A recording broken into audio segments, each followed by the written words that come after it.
Hello Farm to Family members, this is Brooke here from Just Roots Farm, welcoming you to our first summer CSA unboxing video of 2023.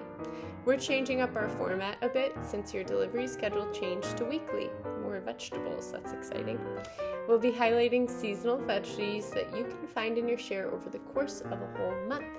Please check out the recipes in the video description and let us know if you'd like to demo a specific recipe. We'd be happy to do that. Just send it to us, or how to prep or store the fruits and vegetables in your share. And just a reminder, we will still offer kitchen support hours. That's one-on-one time for you to meet with one of our staff members and discuss the ingredients in your box. We can find inspiration for how to use the vegetables. We could run through different recipes together, but please book us. This is free, it's for you to use, and we will offer all the kitchen help we can. You can book us on Calendly by visiting this link, bit.ly/kitchen support. Let's go ahead and look at some recipes for this week's unboxing of our CSA. We'll start off with lettuce mix. We put a recipe for the best simple tossed green salad.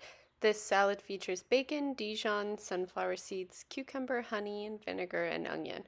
It's really simple, but foolproof and just delicious. Try a sweeter version of this salad, which you can use apples, like in the recipe, or oranges, and it has pecans and shaved carrots in it. Next, we're going to group celery with carrots because both of those things are in these recipes. The first is for braised vegetables. So braising is a cooking method where food's sautéed at a high temperature and then it's baked in that liquid in the oven. It makes it quite flavorful.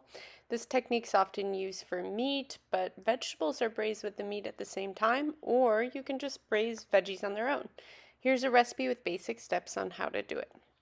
Mirepoix is a classic mix of celery, carrot, and onion used to flavor soups, stews, and more. Here's how to use it in your cooking. We'll jump to potatoes. We're going to do Yukon potatoes, and folks, there are so many recipes in previous videos, so make sure to check those out, but we wanted to highlight this roasted lemon garlic potato wedge. Just makes potatoes look so fancy, doesn't it? They're flavored with fresh lemon juice and garlic and make for an easy, savory side dish. They're delicious, served with chicken. I personally love making them when I make Greek salad. Next up, beets. We put in a simple recipe for how to boil beets and an easy vegetarian borscht recipe. So borscht is a beet stew. It's often made with meat. This recipe has no meat, but you can always add some or use beef broth to flavor it. And you can also use your Yukon potatoes or whatever potatoes you have on hand in it. Just a quick note on kale. If you're going to have kale raw, like in a salad, you're going to want to massage it first. You can do it after washing your kale with just your hands. You can do it with salad dressing on it. That really helps it absorb flavors. It makes it taste better. It makes it easier to digest. So please don't skip this step. We also put in a recipe for a sautéed kale with garlic and olive oil. It's just a simple one. Try it out. Hopefully you like it. You may have received parsley and or cilantro in your CSA share, and although sometimes it's hard to use up fresh herbs in time, I find it amazing to have in your household. And one way that you can preserve those herbs is by making them into a chimichurri. The action of the garlic and the vinegar and olive oil in this recipe keep those herbs fresh longer. And it's such an amazing marinade that you can put on meats. You can use it as a salad dressing. You can use it as a dip. I put it on eggs. It's kind of this universal delicious spread. So go ahead and watch this demo of how to make chimichurri. First, you're going to remove your skins and cut off those root ends from about 4 medium cloves of garlic.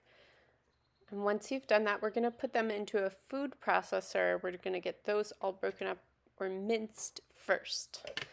So I just do it on pulse. You're going to use a 1/4 cup of parsley leaves. If you have cilantro, you'll use a 1/4 cup of cilantro, or if you don't, you can use a 1/2 cup of one or the other. And when I have extra, I just stick them into a jar of water. I also use a fresh sprig of oregano, just the leaves from that, but you could use a 1/2 teaspoon of oregano. Blended that up with the garlic. This is optional. You can add 1 shallot if you'd like. I stuck that in there. Made sure it got broken up into tiny, tiny pieces. And use a small chili pepper or 2 teaspoons of red pepper flakes. I did about 2 tablespoons of red wine vinegar. You might want to add more depending on how much of the parsley you use or cilantro. I did a teaspoon of salt. You could certainly cut that in half if you're wanting less salt. And a half teaspoon of pepper. 2/3 a cup of olive oil. I like to use extra virgin or a nice olive oil. And then you blend it on high.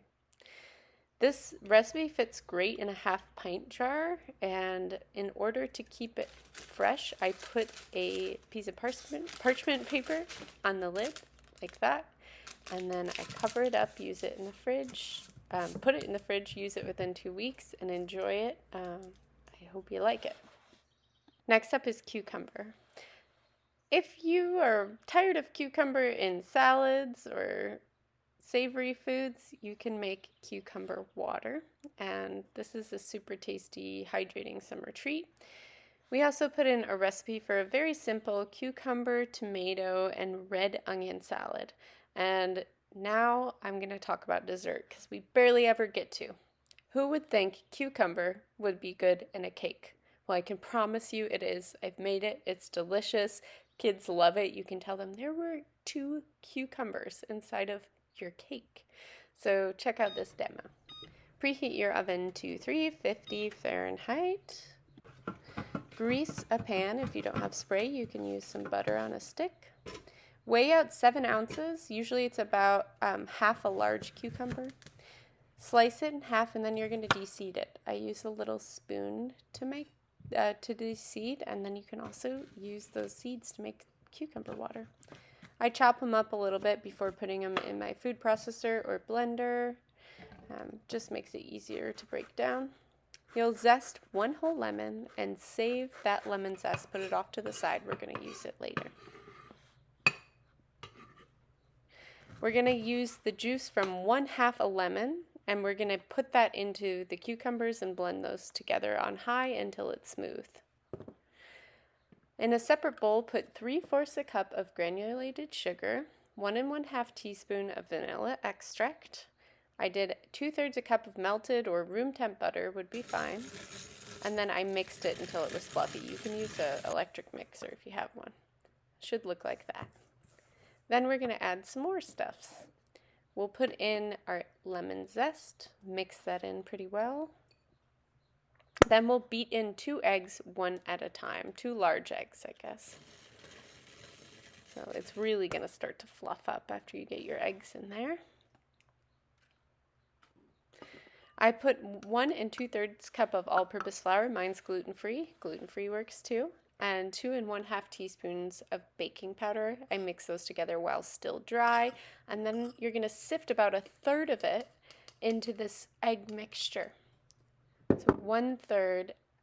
Then you'll add 1/3 of your cucumber juice. And you're going to repeat this process until it's all gone. So 3 times. Here we are doing it again. And again.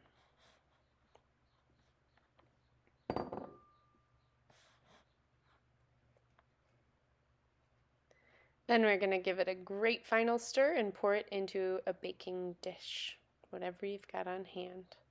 I make sure it's nice and even. Stick it in the oven for about 35 minutes. Check it with a fork to see that it's done, and it's still green.